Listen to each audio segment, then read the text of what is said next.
ओम ज्ञानतिमिरान्धस्य ज्ञानञ्जनशलाकया चक्षुरुन्मीलितं येन तस्मै श्रीगुरुवे नमः। नमः विष्णुपादाय कृष्णप्रेष्ठाय भूतले श्रीमते भक्तिवेदान्त स्वामिन्निति नामिने। नमस्ते सारस्वते देवे गौरवाणी प्रचारिणे निर्विशेष शून्यवादी पाश्चात्यदेशतारिणे नित्यानंद नमस्तुभ्यं प्रेमानंदप्रदायिने कलौ कल्मषनाशाय जानवापतये नमः। नमो महावदन्याय कृष्णप्रेमप्रदायते कृष्णाय कृष्णचैतन्य नामने गौरतुसे नमः।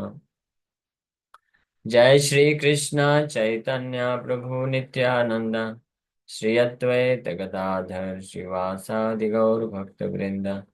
हरे कृष्णा कृष्णा कृष्णा हरे हरे हरे राम राम राम हरे हरे। हरे कृष्णा। आप सभी भक्तों का हार्दिक स्वागत है आज के गौर कथा में। श्री चैतन्य चरितमृत से हम लोग चर्चा कर रहे हैं इसका आदि लीला और 8th chapter. So last time हम लोग यहाँ तक चर्चा किए थे। श्री कृष्णदास कविराज गोस्वामी वृंदावन के वैष्णवों ने जब उनको आज्ञा दिया कि आप श्री चैतन्य महाप्रभु की अंत्य लीलाओं शेष लीलाओं का वर्णन करने के लिए ग्रंथ की रचना करिए, तो उनकी आज्ञा प्राप्त करने के पश्चात कृष्णदास कविराज गोस्वामी अंतःकरण में चिंतित होकर के फाइनली भगवान से आज्ञा प्राप्त करने के लिए जाते हैं। तो राधा मदन मोहन मंदिर जाते हैं और भगवान के चरण कमलों में आज्ञा मांगने मांगते हैं, जैसे प्रभु कंठे हाइते माला खसिया पौडीला सब वैष्णव गण हरि ध्वनि दिला गोसाई दास आनी माला मोरे गले दिला। तो जिस समय कविराज गोस्वामी भगवान को प्रार्थना कर रहे होते हैं उनकी परमिशन आज्ञा प्राप्त करने के लिए चैतन्य चरितमृत ग्रंथ की रचना के हेतु, तो भगवान के गले की माला नीचे गिर जाती है और जो पुजारी वहां पे सेवा कर रहे होते हैं वो माला ला करके कृष्णदास कविराज गोस्वामी के गले में अर्पण कर देते हैं। और इस प्रकार से वो कंफर्मेशन भगवान देते हैं कि आप इस ग्रंथ की रचना करिए। सो आज्ञा माला पाइया हमारा हैला आनंद तहाई करीनु एक ग्रंथेर आरंभ। इस प्रकार से भगवान की आज्ञा माला प्राप्त करने के पश्चात इस ग्रंथ का आरंभ कर देते हैं। और इसीलिए वर्णन कर रहे हैं, एक ग्रंथ लेखाय मोरे मदन मोहन Amar लिखन जेन सुकेर पठन। So actually, Sri Chaitanya Charitamrita is not my writing, but the dictation of Sri Madan Mohan. My writing is like the repetition of a parrot. तो ये ग्रंथ श्री चैतन्य चरितमृत मैंने नहीं लिखा है, भगवान श्री मदन मोहन डिक्टेट किए, उनके द्वारा लिखा गया है। मेरा लिखना just like it's like repetition of a parrot, तोता जैसे रिपीट करता है उस प्रकार से मैंने प्रयास किया। तो भगवान बुद्धि देते हैं, इंटेलिजेंस देते हैं और डिक्टेट भी करते हैं। अगर कोई 100% शुद्ध वैष्णव है तो भगवान बुद्धि के साथ साथ डिक्टेट करते हैं और भक्त लिखता जाता है या बोलता जाता है। That is how Lord Krishna works.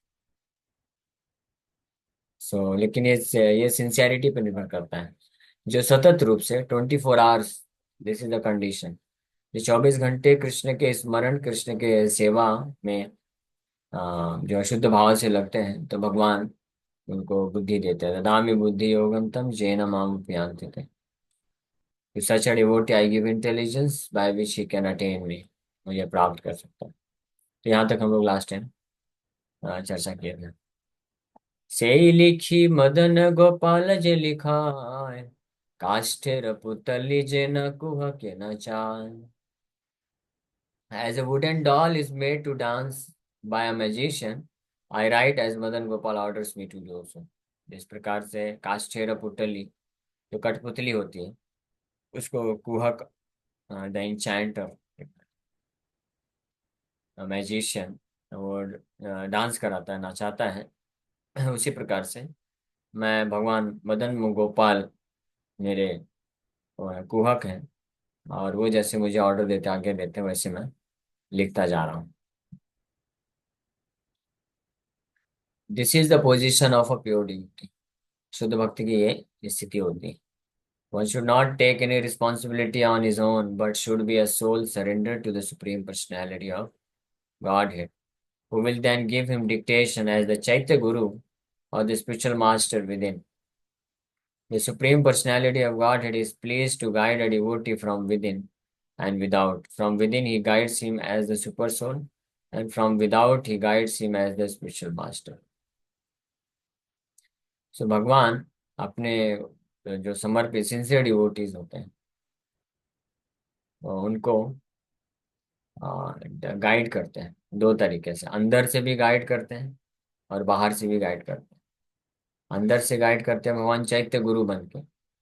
भगवान ही एक्चुअली में गुरु है। ये चैत्य गुरु मतलब जो चित्त में हृदय में उपस्थित जो गुरु है, परमात्मा जिनको बोलते हैं, स्पिरिचुअल मास्टर विद इन। तो चैत्य गुरु बन के भगवान जीवात्मा को गाइड करते हैं, उसको ऐसे बुद्धि देते हैं, अपॉर्चुनिटी देते हैं ताकि वो भगवान की भक्ति में जुड़ सके। हाँ। और जब क्योंकि जीवन में अलग अलग प्रकार की परिस्थितियां आती हैं तो भगवान ही अंदर से कई बार जीवात्मा को प्रेरित करते हैं कि जाओ, इस्कॉन मंदिर जाओ, भगवद गीता पढ़ो, ये भक्तों के संग में रहो। इस प्रकार से भगवान गाइड करते हैं, इंस्पायर करते हैं। और बाहर से भगवान बाहर से भी गाइड करने के लिए आध्यात्मिक गुरु के रूप में आते हैं। तो जो स्पिरिचुअल मास्टर होते हैं, आध्यात्मिक गुरु होते हैं, वो भगवान के ही एक्सपेंशन माने जाते हैं। विष्णु तत्व नहीं होते हैं, वो भगवान के दास हैं और इंडिविजुअल हैं दोनों। एक नहीं है, मर्जिंग वाला कॉन्सेप्ट नहीं है, मायावाद कॉन्सेप्ट नहीं होता है। यानी जो गुरु होते हैं, वैष्णव होते हैं, वो भगवान के दास हैं नित्य सनातन रूप से, ऐसी उनकी स्थिति बनी रहती है। लेकिन भगवान अपने जो भक्त होते हैं वैष्णव, उनके माध्यम से जो बद्ध जीवात्माएं हैं उनको शिक्षा प्रदान करते हैं। In that sense we should understand that Vaishnava or guru who is acting for our deliverance from this material existence, he is another manifestation of the super soul or the chaitya guru. हमारे सामने वो चैत्य गुरु ही हमारे सामने गुरु के रूप में आते हैं। इट्स जस्ट लाइक कि कोई गवर्नमेंट का रिप्रेजेंटेटिव होता है। तो जब गवर्नमेंट का रिप्रेजेंटेटिव गवर्नमेंट की जो है पोजीशन लेकर के किसी व्यक्ति के पास जाता है और कुछ बेनिफिट देता है, तो उस व्यक्ति को ये समझना चाहिए कि गवर्नमेंट ही आकर के उसको हेल्प कर रही है। हालांकि गवर्नमेंट नहीं आई, लेकिन गवर्नमेंट आई भी है क्योंकि गवर्नमेंट अपनी पोटेंशियल को अपने रिप्रेजेंटेटिव के थ्रू भेजती है। लेकिन वो जो रिप्रेजेंटेटिव है वो गवर्नमेंट नहीं बन जाता है, लेकिन फिर भी जिस व्यक्ति को वो लाभ दे रहा है तो उसके लिए वो गवर्नमेंट के जैसा ही है। It's like government has come to help. हाँ, लेकिन उस व्यक्ति का इंडिविजुअल अपना एग्जिस्टेंस रहता है, वो भी जो है देश का नागरिक बना रहता है। उसी प्रकार से जो शुद्ध वैष्णव होते हैं, गुरु होते हैं, तो उनका भगवान के साथ अपना यूनिक रिलेशनशिप है और उसी संबंध में हमेशा स्थित रहते हैं। कभी भगवान में जाके मर्ज नहीं होते, कभी भगवान नहीं बनते हो, भगवान के दास, प्रिय दास बने रहते हैं, हमेशा भगवान का सेवा करते हैं। लेकिन ऐसे रिप्रेजेंटेटिव या शुद्ध भक्त को भगवान अपनी शक्ति से आवेशित करते हैं। यानी उस भक्त के माध्यम से भगवान किसी अन्य बद्ध जीवात्माओं को उद्धार करते हैं। इसलिए वो जो भक्त होता है, गुरु होता है, उसको भगवान के समान मानना चाहिए इस सेंस। ठीक है। तो यहाँ पे कृष्णदास कविराज गोस्वामी ये वर्णन कर रहे हैं कि मदन गोपाल उनके शिक्षा गुरु बन करके, चैत्य गुरु या शिक्षा गुरु बन के उनको आज्ञा दिए ये ग्रंथ लिखने के लिए। और मैं उनके हाथ में एक कठपुतली हूँ, वो जैसे जैसे लिखाते जा रहे हैं मैं लिखता जा रहा हूँ। कुलाधिदेव तमोर मदन मोहन, जार सेवक रघुनाथ रूप सनातन। Except as my family deity Madan Mohan, whose worshippers are Raghunath Das Goswami, Shri Rupa Goswami, and Sanatan Goswami. तो कृष्णदास कविराज गोस्वामी मदन मोहन जी को अपना फैमिली डीटी बोल रहे हैं। फैमिली डीटी यानी हमारे फैमिली डीटी मतलब जो परिवार में पूर्वजों से जिनका सेवा करते आए हैं, सारे पूर्वज लोग करते हैं, फिर उनके वंशज वंशज इस तरह सेवा करते हैं। तो ये फैमिली डीटी कहलाता है। लेकिन कविराज गोस्वामी ये फैमिली डीटी किस आधार पे बेस कर रहे हैं? गुरु शिष्य परंपरा के आधार पे। क्योंकि रघुनाथ दास गोस्वामी उनके आध्यात्मिक गुरु हुए, रूप सनातन गोस्वामी भी उनके स्पिरिचुअल मास्टर आध्यात्मिक गुरु के रूप में स्वीकार किए। तो शिष्य होने के नाते वह स्वीकार करते हैं, अपने आप को पुत्र समझते हैं। जो शिष्य पूरी तरह से समर्पित होता है, तो गुरु शिष्य परंपरा को ही अपना जो है लीनिएज मानता है, वंश प्रणाली, फैमिली लीनिएज मानता है। और गुरु पूर्वज के रूप में अपने गुरु पूर्ववर्ती आचार्यों को देखता है, अपने गुरु को पिताजी के रूप में, और गुरु के गुरु दादाजी, फिर उनके गुरु परदादा जी। जैसे हमारे परदादा जी का आज बर्थडे है, बोल सकते हैं। इस डिवाइन ग्रेस शिला भक्ति सिद्धांत सरस्वती ठाकुर गोस्वामी महाराज प्रभुपाद ठाकुर का 151 बर्थ एनिवर्सरी, आविर्भाव दिवस। हम लोग सुबह डिटेल में चर्चा किए थे उनके बारे में, 1 घंटा। सो तो इस प्रकार से यहाँ पे अम, रघुनाथ दास कृष्णदास कविराज गोस्वामी, जिनके गुरु हुए रघुनाथ दास गोस्वामी, श्री रूप सनातन गोस्वामी। और ये रघुनाथ दास गोस्वामी रूप सनातन गोस्वामी जो है मदन मोहन जी के वर्शिपर थे, पूजा करते थे। विशेष रूप से सनातन गोस्वामी के डीटी थे, विग्रह थे, सनातन गोस्वामी लेके आए थे। तो इसलिए उनकी परंपरा में कविराज गोस्वामी अपने मदन मोहन जी को अपना फैमिली डीटी के रूप में स्वीकार करते हैं। कि कुल कुल अधिदेवता मोरा मदन मोहन। मदन मोहन हमारे मेरे कुल देवता है, कुल देव, कुल अधिदेव। लेकिन कुल मतलब यहाँ पे गुरु शिष्य परंपरा को कुल स्वीकार करते हैं, देहात बुद्धि को छोड़ देता है। And actually it is so, because at the time of initiation, जब दीक्षा होता है किसी भक्त का, व्यक्ति का, तो उस वक्त वो नया जन्म प्राप्त करता है। 3 प्रकार के जन्म इसलिए बताए गए हैं शास्त्रों में। फर्स्ट बर्थ जो होता है फिजिकल बर्थ होता है, जिसको शुक्र जन्म बोलते हैं। शुक्र जन्म। फिर मंत्र दीक्षा के समय में उसको याज्ञिक जन्म बोला जाता है। और फिर तीसरा संन्यास के टाइम पे, उसका भी कुछ नाम है, इस स्पेसिफिकली संन्यास दीक्षा के टाइम पे वो तीसरा जन्म होता है। तो फर्स्ट जन्म शुक्र जन्म, शुक्र मतलब शुक्राणु।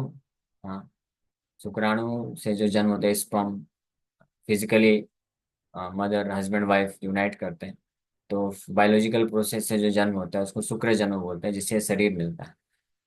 लेकिन वास्तविक जन्म जो बताया जाता है तब होता है मनुष्य के लिए, स्पेशली मनुष्य के 3 जन्म होते हैं।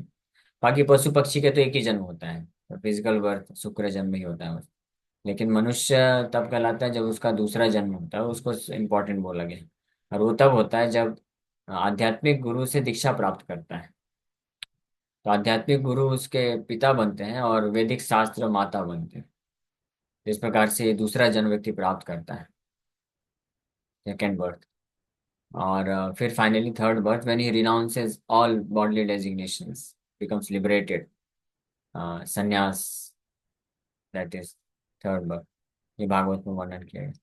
तो यहाँ पे रघुनाथ दास गोस्वामी जो कुल अधिदेवता बोल रहे हैं, वो इस सेकंड बर्थ के बेसिस पे बोल रहे हैं कि दीक्षा के उपरांत उनके गुरु उनके पिताजी हुए, और उन्होंने मदन मोहन जी का वर्शिप किया है, इसलिए वो उनके फैमिली के विग्रह हैं। तो इसलिए उनसे परमिशन लेने के लिए गए, और उनका परमिशन मिल गया उनको। वृंदावन दासेर पाद पद्म करी ध्यान, तारा आज्ञा लया लिखी चाहते कल्याण। फाइनली वृंदावन दास ठाकुर से भी परमिशन ले रहा है। I took permission from Srila Vrindavan Das Thakur by praying at his lotus feet, and upon receiving his order, I have attempted to write this auspicious literature. क्यों वृंदावन दास ठाकुर से क्यों परमिशन ले रहे हैं? क्योंकि वृंदावन दास ठाकुर ओरिजिनल राइटर हैं श्री चैतन्य महाप्रभु की लीलाओं के ऊपर। उन्होंने एक बहुत ही अद्भुत ग्रंथ की रचना की है, जिसको चैतन्य भागवत बोलते हैं, जिसमें से हम लोग हर संडे को कथा करते हैं। चैतन्य भागवत ग्रंथ बहुत सुंदर है। कल जैसे जगाई मदाई के उद्धार की लीला का पूरा वर्ण हम लोग श्रवण कर रहे थे, वर्णन कितना अद्भुत तरीके से वृंदावन दास ठाकुर वर्णन करते हैं। सो उनसे भी परमिशन ले रहे हैं। सभी वैष्णवगण जो है वृंदावन में, वृंदावन दास ठाकुर के द्वारा रचित चैतन्य भागवत ग्रंथ को श्रवण कीर्तन करते थे और आनंद में डूबते रहते थे।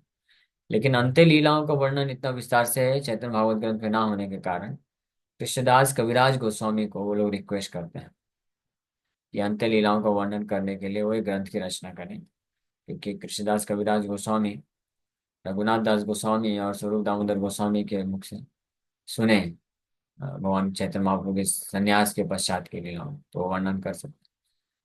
तो इसलिए वो तो उनसे परमिशन मिल गया। उसके बाद फिर कृष्णदास कविराज गोस्वामी अ, मदन मोहन जी से भी परमिशन लेते हैं, आप अपने फैमिली डीटी। और फिर फाइनली वृंदावन दास ठाकुर से भी परमिशन लेते हैं। तो ये है विधि वैष्णव सदाचार। तो इसलिए अपॉन रिसीविंग हिज ऑर्डर, उनका भी आज्ञा प्राप्त करके फिर वो इस आध्यात्मिक साहित्य को लिखने का प्रयास कर रहे हैं। So Srila Krishnadas Kaviraj Goswami took permission not only from the Vaishnavas and Madan Mohan, but also from Vrindavan Das Thakur, who is understood to be the Vyasa of the pastimes of Sri Chaitanya Mahaprabhu. तो वृंदावन दास ठाकुर चैतन्य महाप्रभु की पास times लीलाओं को वर्णन के लिए व्यास देव हैं। Just like Ved Vyas जी भगवान कृष्ण की लीलाओं का वर्णन किए श्रीमद् भागवत ग्रंथ में, उसी प्रकार से वृंदावन दास ठाकुर जो कि वेद व्यास जी के ही अवतार हैं, वो चैतन्य भागवत ग्रंथ में चैतन्य महाप्रभु की लीलाओं का वर्णन करते हैं। चैतन्य लीलाते व्यास वृंदावन दास, तार कृपा बिना अन्य न है प्रकाश। So Srila Vrindavan Das Thakur is the authorized writer on the pastimes of Lord Chaitanya. चैतन्य लीलाते व्यास वृंदावन दास, चैतन्य महाप्रभु के लीला के व्यास देव कौन है? Authorise writer. Vyasa Dev means authorise writer on the pastimes of Lord Chaitanya है वृंदावन दास ठाकुर। इसीलिए तार कृपा बिना, उनकी कृपा के बिना अन्य न है प्रकाश, अन्य किसी व्यक्ति को चैतन्य महाप्रभु का जो लीला है वो प्रकाशित नहीं हो सकता हृदय। That's not possible. Without his mercy, therefore, one cannot describe these pastimes. उनकी कृपा से, की कृपा के बिना कोई उनके श्री चैतन्य महाप्रभु की लीलाओं का वर्णन नहीं कर सकता है। मूर्ख नीच क्षुद्र मोहि विषय लालच, वैष्णव आज्ञा बल करी ते कसहज। I am foolish, low-born, and insignificant, and I always desire material enjoyment. Yet, by the order of the Vaishnavas, I am greatly enthusiastic to write this transcendental literature. तो बड़े विनम्रता पूर्वक वृंदावन दास ठाकुर बोल रहे हैं अपने आप को कि मैं मूर्ख हूँ, मैं नीच हूँ। नीच मीन्स लो बॉर्न, और क्षुद्र, I am very insignificant, and मुई विषय लालस, I always desire material enjoyment. So कोई बोलेगा ये ऐसा क्यों लिख रहे हैं, ऐसा क्यों बोल रहे हैं? ऐसा है नहीं, लेकिन ऐसा क्यों बोल रहे हैं? तो ये तो दिखावटी हो गया। नहीं, दिखावटी नहीं है। A genuine Vaishnava he feels like this. उसको ये महसूस होता है हमेशा हाँ, कि how how foolish he is. Why he feels foolish? Because he thinks that Krishna is supreme personality of God है। भगवान कृष्ण परम भगवान है और मैं उनका दास हूँ। और भगवान और भगवान के शुद्ध भक्तों आचार्यों की कृपा से इतना अच्छा मुझे सुअवसर दिया जा रहा है कि मैं कृष्ण भक्ति करके माया को पूरी तरह से, माया से निकल जाऊं। लेकिन फिर भी मैं इतना समय लगा रहा हूँ, I am wasting so much of my time in unnecessary things. So I am foolish, I am so fool. Low born, नीच जाति, क्योंकि ब्राह्मण परिवार से नहीं थे तो अपने आप को लो बॉर्न ऐसा बोल रहे हैं। इनसिग्निफिकेंट, क्षुद्र मुई विषय लालस, I always desire material enjoyment. So material enjoyment जो है, it doesn't only mean sense. ये मुझे क्या बता देना चाहिए? कई कई बार, क्योंकि मैं स्मैश करता रहता हूँ, सेंस ग्रेटिफिकेशन, इंद्र तृप्ति को छोड़ना चाहिए। So what does this mean, indra tripti, sense gratification? ये sense gratification doesn't only mean breaking four regulatory principles. चार नियम को तोड़ना बस सेंस ग्रेटिफिकेशन नहीं है। Rather it is not at all sense gratification also, it is suffering. Sense gratification का मतलब होता है material enjoyment. You feel like you are enjoying in this material world. You are happy in this material. That is the meaning of sense gratification. हाँ, तो जो चार नियम है, जैसे कोई शराबी है, शराब पीता है, so what kind of sense enjoyment is this? Is this sense enjoyment? ये क्या इंद्रिय तृप्ति है? अरे ये तो कष्ट है बहुत है। मेरे को गलती से बचपन में 8-10 वर्ष का था, तो आज भी याद है। हमारे बड़े पिताजी ऐसे ही गलत वो क्या बोलते हैं, कुछ और बोल करके एक ढक्कन ऐसे मुंह में जबरदस्ती डाल दिए। तो इतना बेकार लगा, पूरा उल्टी जैसे होने लग गया। बाद में फिर पता चला ये तो शराब, एक ढक्कन शराब मुंह में डाल दिए थे जबरदस्ती। तो तब से वो आज तक वो याद है, स्मरण है। क्या, लगभग 20-25 साल, 25 साल पुरानी बात है, फिर भी याद है। तो फिर उसके बाद से हमेशा ही सोचता था कि ये शराब पीना ये क्या सेंस ग्रेटिफिकेशन, ये तो कष्ट है बहुत बड़ा। कितना घटिया चीज है। सड़ा सड़ा के खाते हैं। इसी तरह मांसाहार करना, नॉनवेज खाना, ये कोई सेंस ग्रेटिफिकेशन है? वो किसी का जो है मांस है, खून से लथपथ मांस है, उसको उसको खा रहे हैं। इतना उसको देखने मात्र से इतना बिल्कुल इरिटेशन होता है। और पेट में जाएगा, उधर जाके शमशान घाट बन रहा है, पेट शमशान घाट बना रहे हैं। तो what kind of sense gratification is this? इसी तरह से जुआ जुआ जो लोग खेलते हैं, वो कितने एंग्जाइटी में रहते हैं हमेशा। हमेशा डर बना रहता है, एंग्जाइटी बना रहता है। तो ये क्या सेंस ग्रेटिफिकेशन? ये भी सेंस ग्रेटिफिकेशन है। और इलिसिट सेक्स, वो भी कोई सेंस ग्रेटिफिकेशन नहीं है, क्योंकि उसमें व्यक्ति का हृदय हमेशा जलता रहता है। Is always constantly is burning, his heart is burning because of lusty desire, and he thinks that he is enjoying sex life. Nonsense. So in this age of Kali, इस कलयुग के दुष्प्रभाव के कारण, so people have become so foolish, इतने मूर्ख बन गए हैं, they are considering suffering to be enjoyment. जो दुख है, कष्ट है, उसको इंजॉयमेंट समझते हैं। Just imagine a person, he is unable to control his mind and senses, and because of which he is suffering a lot. A lusty person, because of lust, his heart is burning constantly, but he cannot satisfy that lusty desire. Uh, Even if he attempts to satisfy it, even by some artificial means, so he can only satisfy it for just for few minutes. But most of the time, his heart is just burning like anything, and because of which sometimes he gets fever, anxiety, headache, and constant fear. State of fearfulness is there within the heart. Constant anxiety for losing something.